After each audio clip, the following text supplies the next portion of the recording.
No, I gotta admit, I haven't actually watched Morbius. I wasn't gonna pay for that cinema ticket and surely won't buy a DVD either. All the memes are legendary though, and the phrase, "It's Morbin time," has imprinted itself onto my brain. But the one thing I do hope is that that movie's quality won't translate itself into today's set, Miles Morales vs. Morbius.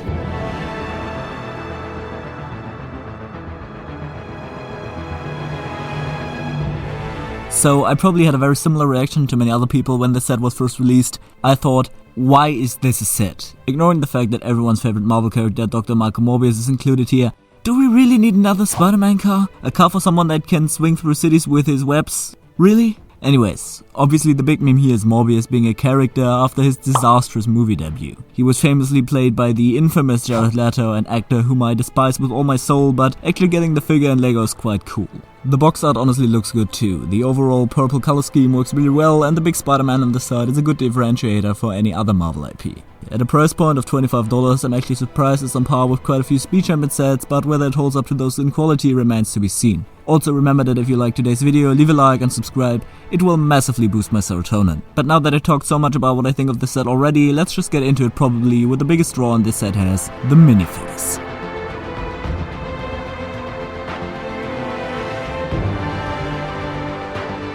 So the set's name might have already given away the minifig selection here. It consists of Dr. Michael Morbius and Miles Morales aka Spider-Man. These figures were both brand new when it came out and are still exclusive to this day. I mean, this set isn't even a year old, but still. The main draw for a lot of people, me included, is Morbius. Completely ignoring the pain that was the movie, he's a cool character. It's also a villain we haven't seen before, and expanding Spider-Man's rogue gallery with new figures is always more welcome than another Green Goblin or Doc Ock. We are still faced though with the usual Marvel problem being the absence of lag printing. I don't understand why they just can't do it. I know it's a budgeting thing, but I feel like lag printing, especially in the modern LEGO era, should be something natural. The torso does look really good to be fair, it is rather simple but matches his comic look. There's even some more subtle ab printing below his robe, but again, we are faced with the reoccurring problem. The white of his chest doesn't match his face, something we see on countless figures and for some reason they just can't get it right. At least we do have some back printing and the face is somewhat decent. I might have gone with the Sirius Black hair instead of what I can only assume is to be Einstein, but this works as well. Honestly, a good figure and on par with the second one from this set, Miles Morales.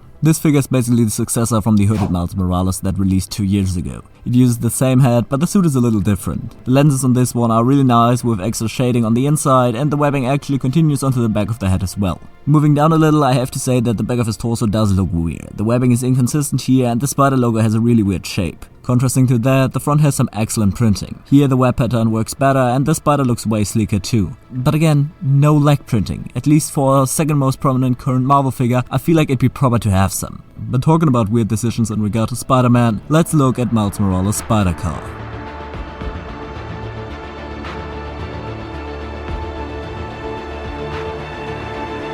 So, the only spider-themed car I want to see in any LEGO set is the Spider Buggy. Spider-Man does not need a car. I genuinely have no idea why they don't give us a set piece in New York or include a third character that maybe needs a vehicle or anything other than a spider car. To be fair, at least this one does have a very different color scheme to all the other ones, utilizing black, red and translucent blue which match Miles' colors. Especially in the front this becomes the most obvious. We have the big spider logo which is surrounded by red stripes which honestly look quite sick. The front also looks very different to most cars, and these little pieces here kinda mirror spider fangs, which is only empathized by the lights on either side looking like eyes. Really cool design, but still can't top the best part of the model, the red windshield. It's super badass and taken right from Speed Champions, even though it's the first time we've seen it in this color.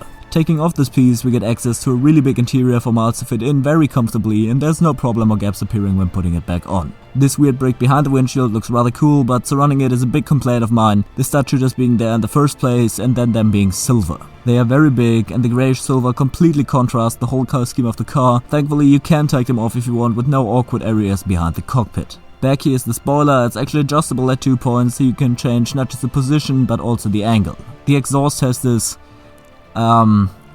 unproportionately big blue blast coming from it. I get that it matches Miles' Venom Blast power, but it just looks so ridiculous. Lucky for us, you can just take it off, and if these two smaller discharges are still too much for you, they are only attached via a stud each, so removing them is as easy as you can imagine. But now that I've talked about the whole build, let me get to the final verdict.